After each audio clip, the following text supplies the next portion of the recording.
How's it going, guys? It's me, Alex, from Stonework Studios. This video is going to be a little bit different, format-wise. It's just going to be a compilation of a bunch of time lapses from the past couple of months. So, to explain a little bit more, in the last video you may have noticed a screen at the beginning mentioning all assets in the video are not final and they are subject to change. Well, this is why.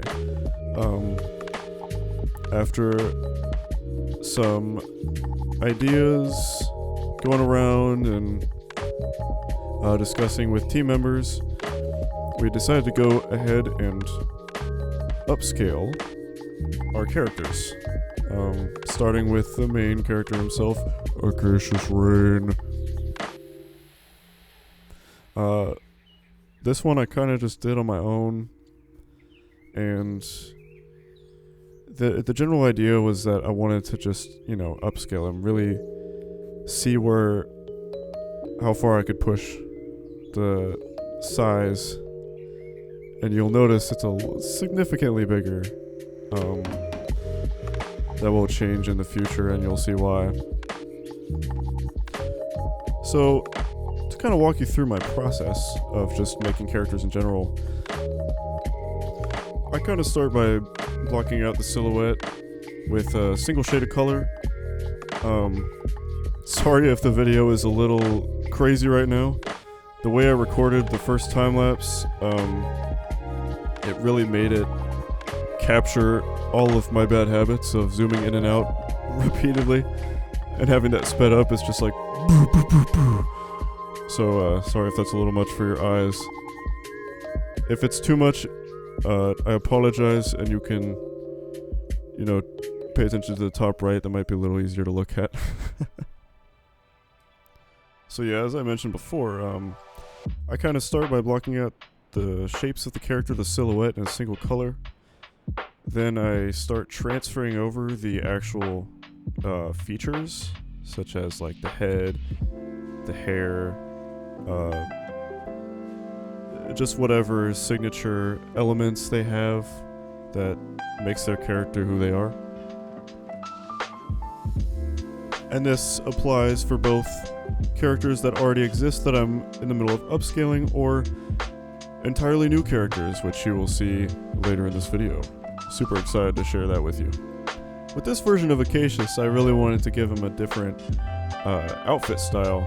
Wanted to play around with different ideas for that, because I didn't quite like what he had going on before. It just felt a little confusing, especially with the colors, how the undershirt is purple, but then the overshirt is black, but then his pants are black, and then his shin guards are purple. I don't know.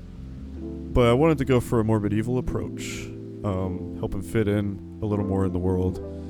And I did that by giving him that signature white undershirt. Gave him a nice black vest on top of it. It looks very fancy. Here I try to mess around with a long cape, very long cape. I just wanted to mess around with that and see if it would work at all. I didn't really like how the shape turned out, so I shortened it down to probably even shorter than it was in the model to the left there. A little hard to see it. So here I'm pulling some colors, some browns, just to try some different colors out. Another habit of mine when it comes to adding colors and details is trying a bunch of different colors in different areas. Because I don't always know ahead of time what colors a character is using, or if I'm doing a costume redesign like in this time lapse here, I normally just throw colors around until I like what I end up with. And that's not inherently a bad thing to do. I just kind of take a color theory approach still and try complementary colors that work well together, like this purple and red that I do end up using together, just not to that extreme level. But I do still just kind of throw around a bunch of colors, see what might fit the character the most, and just work best with the outfit that they're currently in.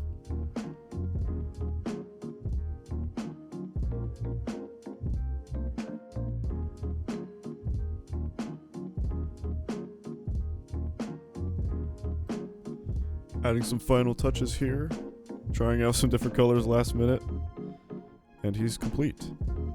I want to quickly show you an entire timeline of the process that Acacius has gone through over several months.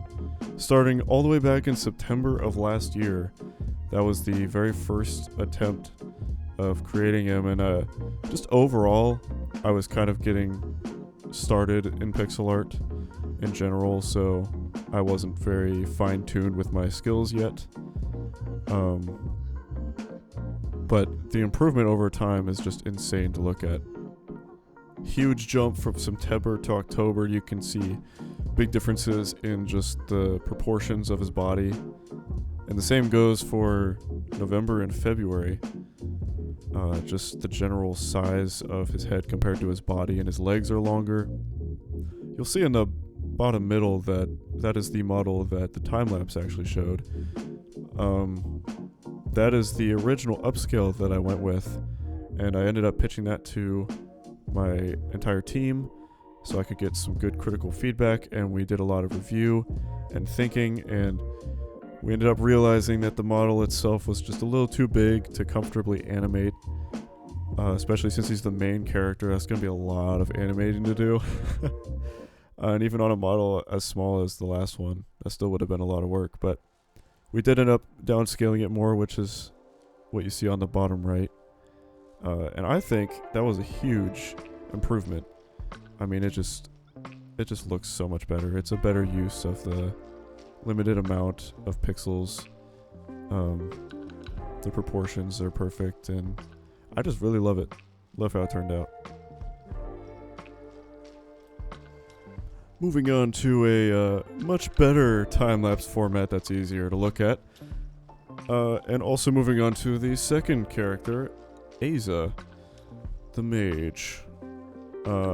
This was my first attempt at upscaling, and kind of the same process here. This is basically the process I still use to this day. And I did make this at the same time as the first Acacius model that was in the previous time-lapse. So this was before we made any adjustments to the scale. Luckily, I was able to capture the time-lapse of the second, smaller version that's coming up here soon. I wanted to keep a lot of her signature details. This one was less of an outfit change and more of just a general upscale. Since this model was originally created by my fellow team member and comrade, Chris. I wanted to pay homage to that and just make sure I didn't completely change her design. Speaking of changing design, well, on the left there's the castle version of Acacius. I'm not entirely sure what to call it, but that's just him before he gets epic sword and fights people. So it's just an alternate version of his outfit. So here we have the smaller version of Aza that I created as another way to mess around with outfits. This one I actually did try some new things with the outfit.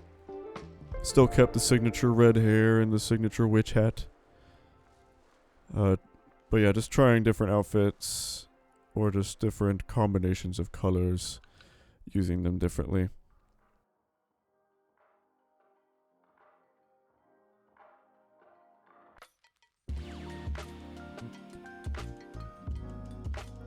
And here is the final version. Much different from how the time-lapse ended, but this has a pretty big costume change. And this is definitely the stepping stone for her future design in what Chris is about to show you. Let's pass it on to him. So this is Chris's redesign here. It's pulling a lot of inspiration from the dress in my version, but this is adding some final touches, and the end result is not the official finalized version just yet. She's a bit of a tricky character to get down. For further context, I'm gonna have Chris explain that. Thanks, Chris. If that was too fast for you, basically, during the same meeting that I presented the larger scale versions of the characters, the first attempt where they were like way too big, he and I agreed to kind of simultaneously design a new version of her. On the left there is his first attempt at this kind of scale redesigned version of her, and then currently he's working on the second/better version. The reason both of us wanted to work together at the same time is to kind of bank on each other's brainstorm ideas. Both of us had some different approaches to her design, but ultimately we landed on this look for her, and I think it fits really well.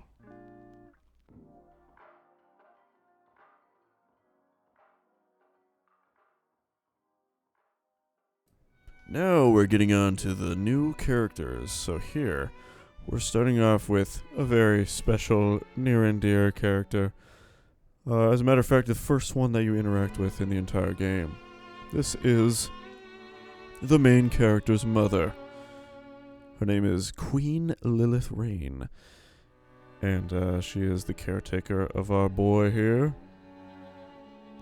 Since the main character himself is around, let's just say, young adult age, she still does take good care of him since he is the prince and he lives within the castle. I will give some context behind her character. She is very good at baking. She loves to read.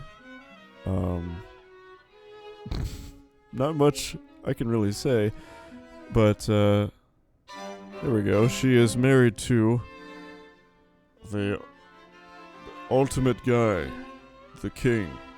This dude is a real hunk. Yeah, so he is actually the original wielder of the sword that Acacius eventually gets. I won't disclose too much information because, spoilers, but I tried to go for a kind of like 14th century European king look for him. So I give him like these big tassels on his pants and like almost cuffs on his pants as well. I tried to go for a look with like, kind of the same undershirt and vest, but with more varying colors compared to the other two here. I do eventually settle on just messing around with this face here. I do settle on the like white and purple, black color scheme. Big old purple cape here, really showing off his royalty. This guy is no joke. He's the king, He's the most royal there is. Here's me just messing around with a bunch of colors, and now we're moving on to the next guy. This is the castle butler. Oh, I didn't even mention the king's name is Ezekiel Rain. Very cool. King Ezekiel Rain. Moving on, here we have the butler. This is the last character here.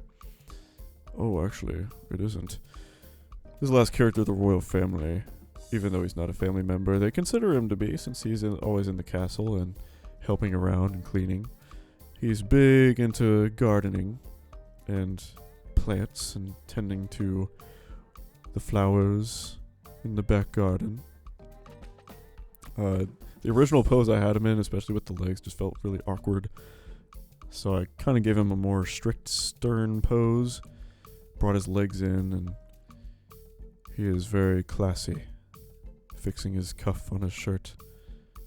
I gave him a very different color scheme from the other folks, but it still is just as royal nonetheless. Especially with that bright white. How beautiful. And here we have, oh my goodness, it's Reginald. Look at that. Yes, I went ahead and redesigned / upscaled him as well.